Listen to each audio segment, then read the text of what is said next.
안녕하세요. 저는 아마존 웹 서비스에서 솔루션스 아키텍트로 근무하고 있는 안효빈입니다. 이번 시간은 요즘 가장 많이 활용되는 오케스트레이션 플랫폼 중 하나인 아파치 에어플로우와 이를 AWS에서 관리형으로 제공하는 아마존 MWAA에 대해 다룹니다. 이 둘에 대한 본격적인 소개에 앞서 우선 데이터 오케스트레이션에 관해 설명드리고 세션을 시작해 보겠습니다. 최근에는 정말 다양한 영역에서 오케스트레이션이라는 말이 사용되고 있습니다. 그중 하나로 데이터에서 말하는 오케스트레이션이란 여러 데이터 저장소에서 사일로된 데이터를 가져와서 이를 결합하고 구성하는 엔지니어링 작업을 통해 개발자, 데이터 엔지니어나 분석가, 데이터 과학자 등이 사용할 수 있도록 하는 일련의 프로세스를 말합니다. 흔히들 데이터 기반 의사결정을 해야 한다고 많이 이야기하는데 데이터 오케스트레이션을 통해 이러한 과정을 자동화하고 간소화할 수 있게 됩니다. 오늘 우선 소개할 아파치 에어플로우는 데이터 엔지니어링 파이프라인을 실행하고 작업을 스케줄링하거나 모니터링, 관리까지 수행하는 워크플로우를 파이썬 기반의 프로그래밍 방식으로 생성할 수 있는 오픈소스 기반의 오케스트레이션 도구입니다. 이를 활용하시게 되면 이전까지 수동으로 수행하던 크론 작업 등을 자동화할 수 있게 됩니다. 앞서 데이터를 사용 가능한 형태로 변환하는 일종의 파이프라인을 간단히 말씀드렸는데 이러한 데이터 파이프라인은 결국 데이터의 발생부터 소비하기까지 일련의 엔지니어링 과정을 거치게 됩니다. 이러한 과정은 구축하는 사람에 따라 차이는 있겠지만 보통 화면에 5가지 단계가 공통적으로 포함됩니다. 우선 다양한 오리진에 저장된 사일로된 형태의 모든 종류의 데이터를 수집해야 됩니다. 그렇게 수집한 뒤에는 데이터를 사용 가능한 형태로 바꾸는 클린과 필터 작업이 필요합니다. 최종적으로 데이터를 소비하는 사용자의 요구사항에 맞게 데이터를 변환하는 작업입니다.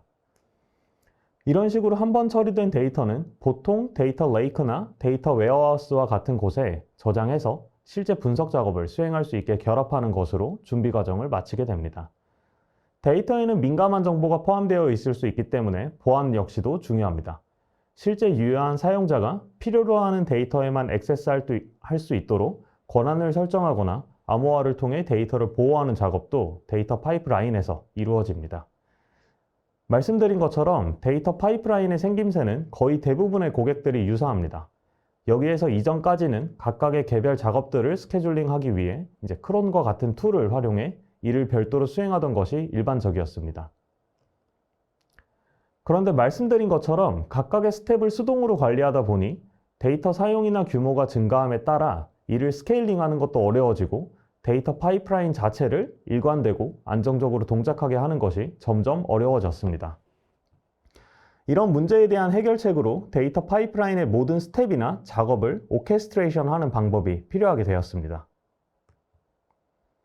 많은 회사들이 공통적으로 겪는 어려움이다 보니 다양한 상용 솔루션과 오픈소스를 도입하기 시작했는데 아파치 에어플로우도 그중 하나로 생각하시면 됩니다.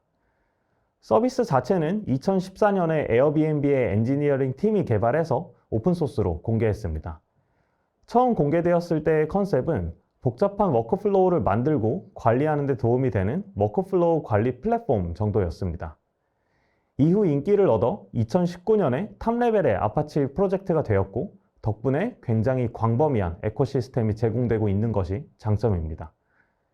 그러면 지금부터 에어플로우의 몇 가지 주요한 용어와 개념에 관해 알아보도록 하겠습니다. 앞장에서 살펴보았던 데이터 파이프라인에는 여러 태스크가 존재한다고 말씀드렸는데요. 이러한 여러 작업을 그룹화하는 것을 워크플로우라고 부릅니다. 아파치 에어플로우에서 워크플로우는 DAG로 정의가 됩니다. DAG는 Directed Acyclic Graph의 약자로 한국말로 해보면 방향성 비순환 그래프라는 뜻을 갖습니다. 말이 조금 어려운데 에어플로우에서 DAG라고 부르는 것은 원하는 결과를 얻기 위해 필요한 작업들의 모음 정도로 생각하시면 될 것 같습니다. 가장 처음에 아파치 에어플로우가 파이썬 기반의 프로그래밍 방식으로 동작한다고 말씀드렸습니다. 그 이유는 화면에 파이썬 코드가 보이실 텐데 DAG를 이와 같이 파이썬 코드로 작성하기 때문입니다. 나중에 직접 에어플로우나 MWAA를 구성해 보시면 아시겠지만 DAG가 에어플로우의 핵심이고 파이프라인 내의 작업들을 어떻게 실행할지에 대한 방법이 모두 여기에 정의되게 됩니다. 어떤 태스크를 수행할지와 같은 내용을 작성하게 되고 이러한 각각의 작업들이 비순환 그래프로 논리적으로 결합하게 됩니다. 그렇기 때문에 태그 내에는 여러 가지 태스크가 존재하게 됩니다. 이는 파이썬 코드로 작성된 일종의 작업 단위로 이해하시면 됩니다. 태그가 비순환 그래프라고 말씀드렸는데 여기에서 태스크가 하나의 노드로서 표현되어 그래프를 구성합니다. 이렇게 작성된 태스크의 실행을 담당하는 것은 오퍼레이터입니다. 다르게 이야기하면 태스크를 만들 때 사용되는 것이 바로 에어플로우 클래스인 오퍼레이터고 작성되어 있는 작업을 수행할 수 있게 해주는 역할을 합니다. 오퍼레이터는 작업이 실행되는 방식을 결정하는데 때문에 태스크 실행을 위한 템플릿이라고 생각하셔도 됩니다. 그래서 화면에 move 파일이라는 태스크는 bash 오퍼레이터를 통해 작성된 것을 아실 수 있을 텐데요. 이는 당연히 bash 커맨드로 아래의 내용을 실행하게 됩니다. 태스크를 수행할 때 JDBC, S3, 레드시프트, 오라클 등등의 실행이 필요하게 될 텐데 이를 오퍼레이터에서 제공합니다. 세션 시작할 때 잠깐 말씀드렸던 것처럼 에어플로우가 굉장히 광범위한 에코시스템을 제공합니다.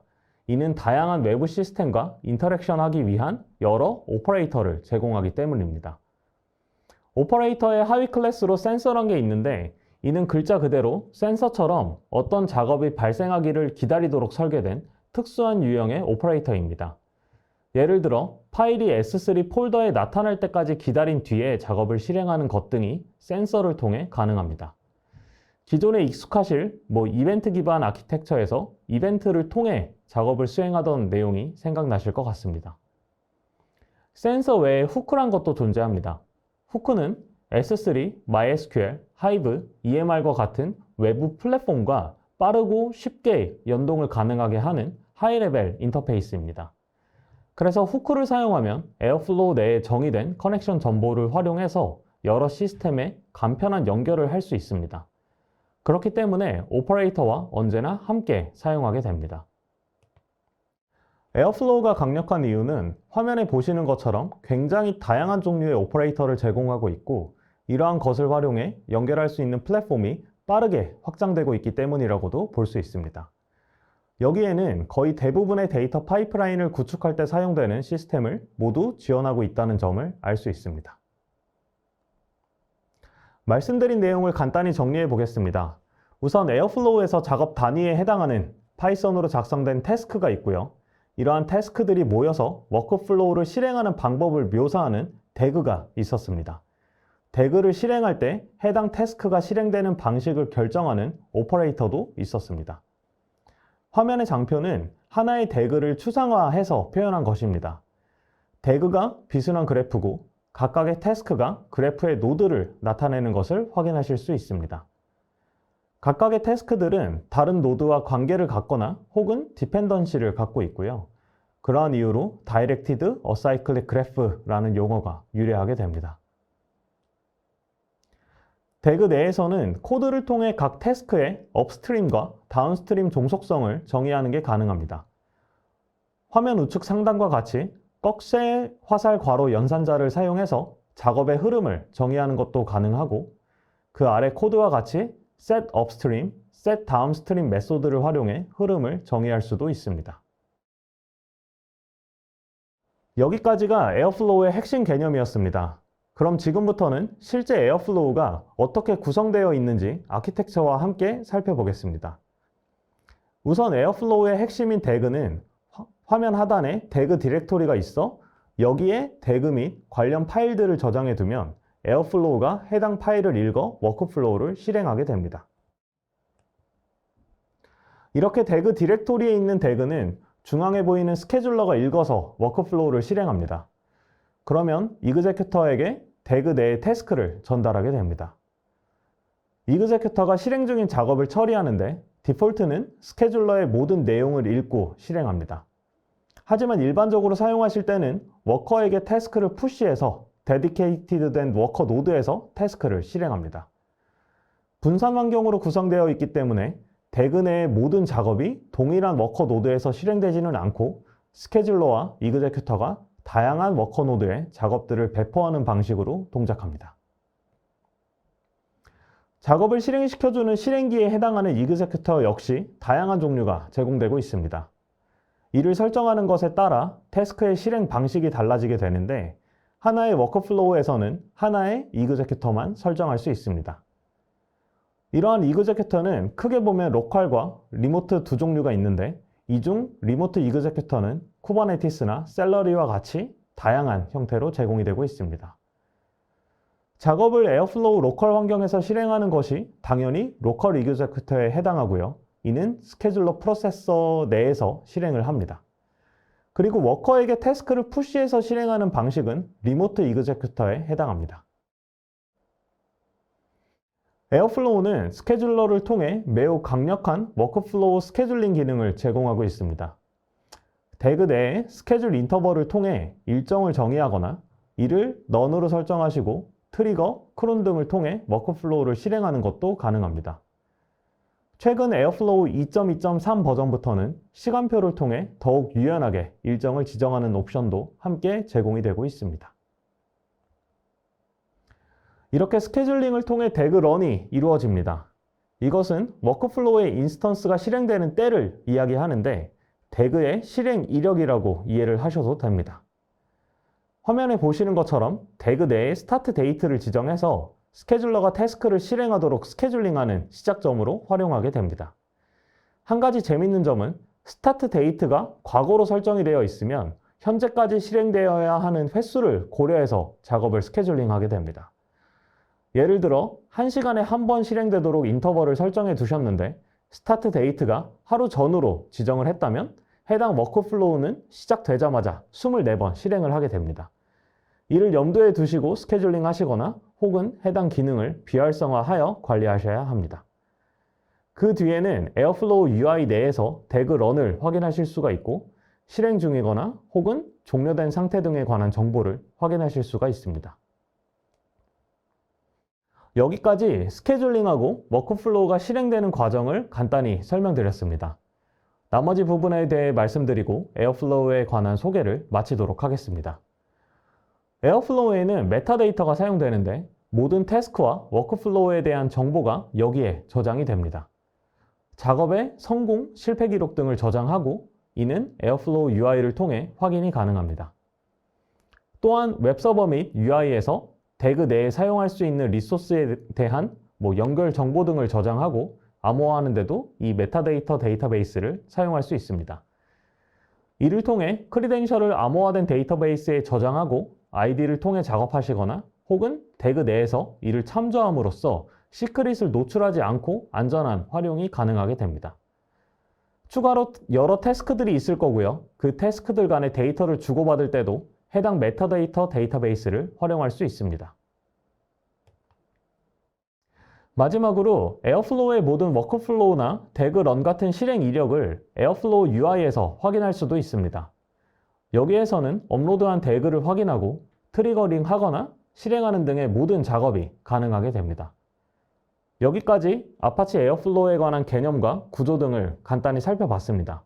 그럼 지금부터는 이러한 에어플로우를 AWS에서 관리형으로 제공하는 아마존 Managed Workflows for 아파치 에어플로우에 관해 살펴보도록 하겠습니다. AWS는 언제나 고객들의 어려움에서 서비스 개발을 시작합니다. 하둡을 직접 설치하고 관리하는 것에 어려움이 있어 EMR이 출시된 것처럼 에어플로우의 경우도 비슷한 이유로 관리형 서비스를 개발하게 되었습니다. 일반적으로 에어플로우를 직접 구축하고 운영하는 고객분들이 겪게 되는 어려움은 화면에 5가지 정도로 요약할 수 있을 것 같습니다. 첫째로 설치의 어려움입니다. 분산 환경이고 앞서 살펴보셨던 것처럼 여러 개의 컴포넌트로 구성되어야 하다 보니 여러 설정이 필요해 어려움이 있게 됩니다. 두 번째는 스케일링입니다. 태스크 등의 양에 따라 분산 환경에 여러 워커가 구성되어야 하고 이때 쿠버네티스 등을 활용할 수도 있지만 마찬가지로 스케일러블한 구성을 하기 위해서는 추가적인 노력이 필요하게 됩니다. 보안 관리 역시도 어렵습니다. 액세스 제어를 위해 역할 기반 인증이나 권한 부여 등의 작업이 필요한데 이 경우에는 관리자의 추가적인 작업이 필요하게 됩니다. 또한 최신 환경을 유지하는 것에도 어려움이 있습니다. 약 130개 이상의 파이썬 라이브러리를 업데이트하고 지속적으로 추가되는 에어플로우의 버전을 업데이트해서 다른 라이브러리에 접근할 수 있는 형태로 클러스터를 유지하는 것에도 어려움이 발생하게 됩니다. 그 외에도 작업 실행 지연에 대한 관리나 다운타임, 에러 해결 등의 유지 보수를 하는 것에도 추가적인 운용 비용이 발생하게 됩니다. 이러한 여러 어려움을 손쉽게 해결해 드리고자 AWS에서 2020년에 관리형 서비스로 아마존 MWAA를 출시하게 됩니다. 관리형 서비스답게 확장성, 가용성, 보안을 위해 별도의 인프라를 관리할 필요 없이 기존의 에어플로우에서 수행하시던 것과 동일하게 파이썬을 통해 워크플로우를 생성하고 실행할 수 있는 서비스입니다. 그럼 지금부터 앞서 말씀드렸던 5가지 어려움을 해결할 수 있는 MWAA의 몇 가지 장점을 살펴보도록 하겠습니다. 첫째로 설치와 설정이 단순하고 빠르게 배포할 수 있다는 장점이 있습니다. MWAA의 경우는 아파치 에어플로우 오픈소스의 브랜치나 호환 버전이 아니라 실제로 다운로드 받아 설치하는 것과 동일한 환경이 구성되게 됩니다. 때문에 기존 에어플로우에서 작업을 수행하시던 것을 동일하게 활용하실 수가 있고요.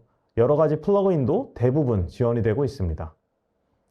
그리고 에어플로우의 경우 UI를 통해 태그 등을 관리한다고 말씀드렸는데 이는 MWAA에서도 당연히 동일하게 제공됩니다. 추가로 생성의 경우는 AWS 콘솔이나 CLI, API 호출, 그리고 클라우드 포메이션 등을 통해 배포하는 모든 옵션을 함께 제공하고 있습니다.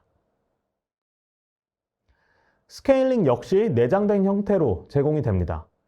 앞서 에어플로우에 관해 설명드릴 때 태스크가 리모트 이그제큐터를 통해 결국 여러 워커 노드로 분산되어 실행된다고 말씀드렸는데 MWAA는 이러한 워커를 지속적으로 모니터링해서 부하가 발생할 경우 자동으로 워커 컨테이너를 추가하고 축소하는 기능을 제공합니다. 이러한 워커는 뒤에 아키텍처에서 조금 더 상세히 살펴보겠지만 ECS와 파게이트 기반의 서버리스 형태로 제공이 됩니다. 예상하셨겠지만 보안의 경우 AWS의 다양한 보안 서비스와 통합이 되어 있습니다. 액세스 제어가 중요한데 이는 IAM을 통해 기존의 다른 AWS 서비스를 활용하시던 것과 동일하게 사용이 가능합니다. 에어플로우 UI의 경우는 VPC를 통해 퍼블릭 접근과 프라이빗 접근 모두 사용 형태에 따라 지정이 가능합니다. 이를 통해 VPN 등을 통해서만 접근이 가능하게 하는 구성 등 보다 안전한 환경을 구성할 수 있습니다.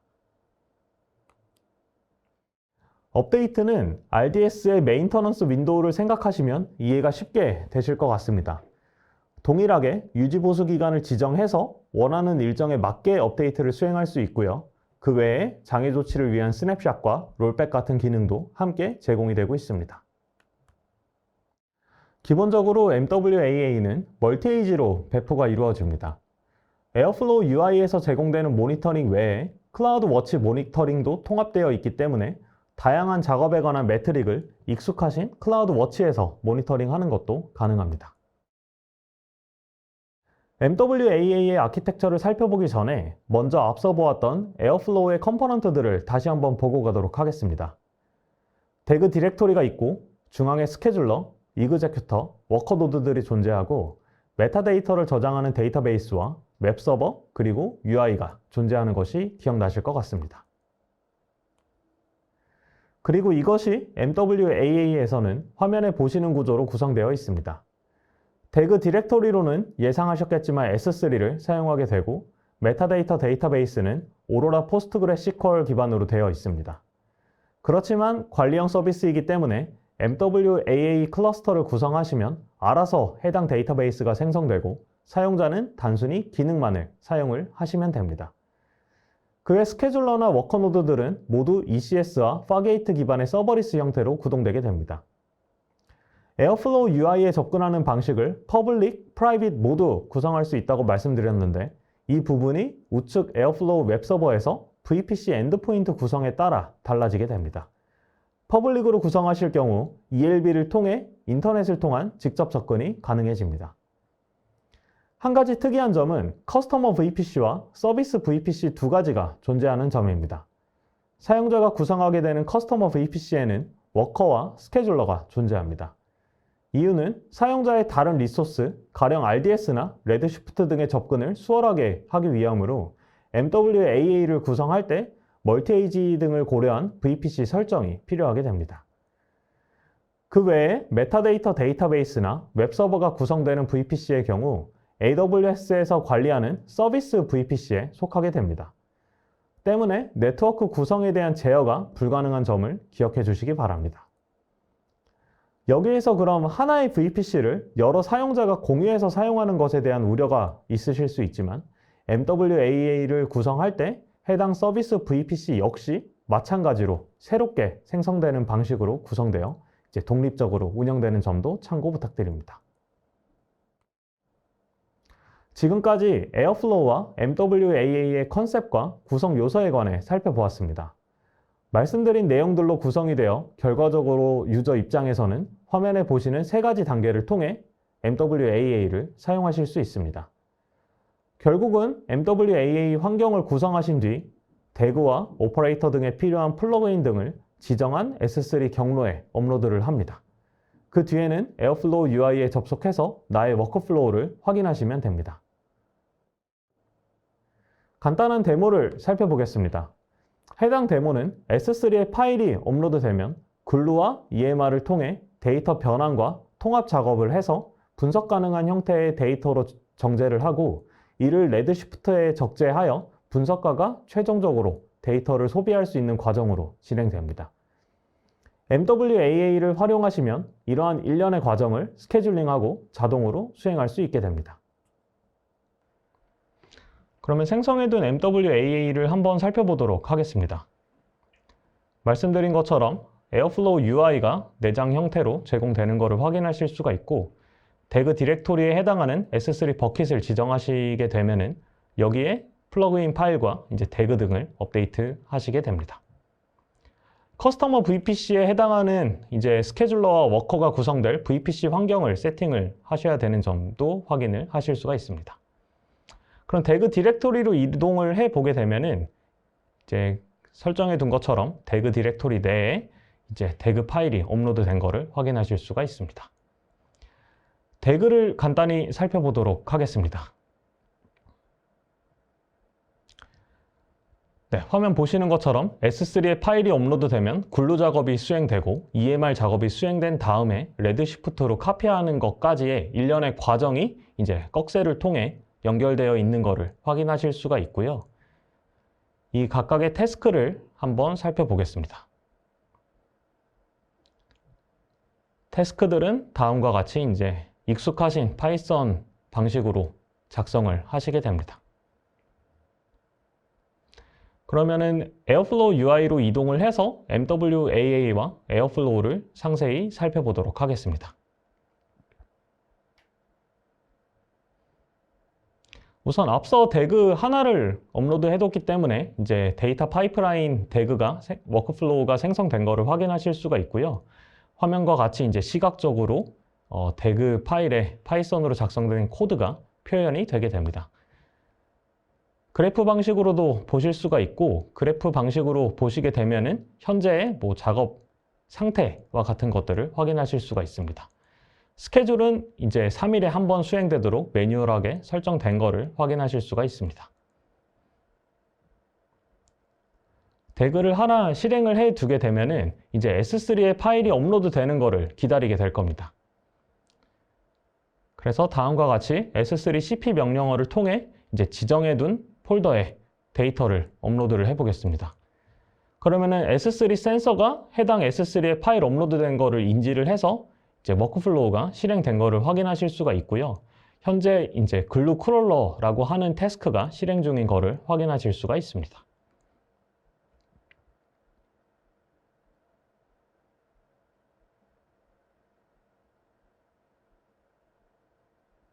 그럼 글루로 이동을 해서 실제로 태스크가 잘 수행되고 있는지 확인해 보도록 하겠습니다. 우선은 크롤러가 수행이 되고 있겠죠. 크롤러로 이동을 해서 확인을 해 보시면은 에어플로우 워크샵용으로 생성되어 있는 크롤러가 하나 실행이 완료된 것을 확인하실 수가 있고요. 이를 다시 MWA에서 확인해 보시면은 크롤러 작업이 완료되어서 이제 글루 잡이 수행되고 있는 것을 확인하실 수가 있습니다.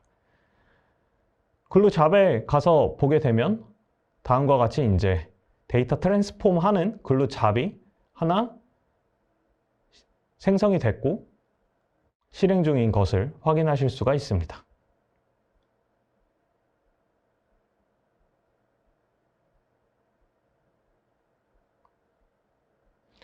이후에 MWA는 태그 내에 지정된 태스크들을 내가 지정한 순서에 따라서 수행을 하게 될 거고요.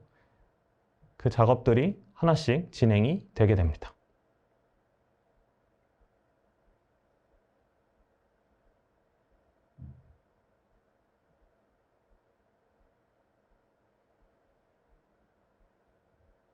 네, 다음과 같이 데이터를 레드시프트에 카피함으로써 워크플로우가 완료된 것을 확인하실 수가 있고요. 그 에어플로우 UI 내에서 이 작업들에 대한 모니터링 역시도 제공이 되고 있습니다. 지금 보시는 것처럼 이제 작업에 얼마나 시간이 걸렸는지를 체크해 보실 수도 있고요. 태그에 대한 디테일한 내용도 확인해 보실 수가 있고, 태그 런에 가시면은 지금까지의 실행 이력을 확인해 보실 수가 있습니다. 각각의 실행에 대한 정보도 다음과 같이 확인해 보시는 게 가능합니다. 애플리케이션 현대화에 다양하고 폭넓은 자료가 있는 리소스 허브를 소개해 드립니다. 화면의 QR코드를 통해 발표 자료를 다운받으셔서 리소스 허브에 접속해 보세요. 혹 어디서부터 시작해야 할지 모르시겠다면 본인의 속도에 맞게 학습이 가능한 자습형 AWS 디지털 교육에 접속해서 애플리케이션 현대화 및 개발 관련 과정을 확인해 보시기 바랍니다. 더불어 업계에서 인정받는 AWS 자격증과 학습 여정을 계획할 수 있는 로드맵도 확인해 보세요. 오늘 제가 준비한 강연은 여기까지입니다. 유익한 시간이 되셨기를 바라며 설문조사를 통해 의견을 주시면 앞으로 더욱 발전된 컨텐츠를 준비하는 데 많은 도움이 됩니다. 많은 참여 부탁드리고 남은 하루도 즐거운 시간 되시기를 바라겠습니다. 감사합니다.